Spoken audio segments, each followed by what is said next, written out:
அந்த காலத்துல போருக்கு போறதுக்கு முன்னாடி போர்ல ஜெயிக்கிறதுக்காக குலதெய்வம் கோயிலுக்கு போய் சாமியை கும்பிட்டு தான் போருக்கு போவாங்களாம்.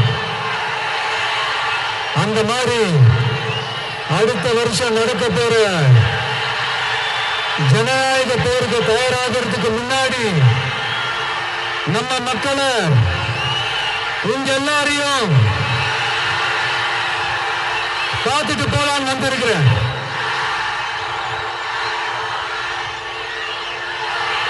ஒரு சில மண்ணை தொட்டா ரொம்ப நல்லது,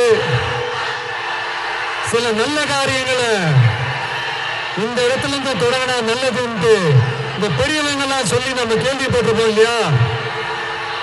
அந்த மாதிரி திருச்சியில தொடங்கின எல்லாமே திருப்பு முனைய அமைன்னு சொல்லுவாங்க. அதுக்கு நிறைய எக்ஸாம்பிள்ஸ் இருக்கு. லைக் அறிஞர் அண்ணா அவர்கள் முதல்ல தேர்தலில் நிக்கணும்னு நினைச்சதே திருச்சியில தான். நான் சொல்றது 1956ல. அதுக்கப்புறம் புரட்சி தலைவர் எம்ஜிஆர் அவர்கள் அவருடைய முதல் மாநில மாநாட்டை நடத்துறதும் திருச்சியில தான். நான் சொல்றது 1974ல.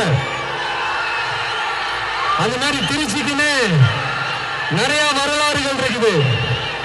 நம்ம கொள்கை தலைவர் பெரியார் அவர்கள் வாழ்ந்த இடம், மலைக்கோட்டை இருக்கிற இடம், கல்விக்கு பேர் போன இடம், மதச்சார்பின்மைக்கும் மத நல்லிணக்கத்திற்கும் பேர் பெற்ற இடம்,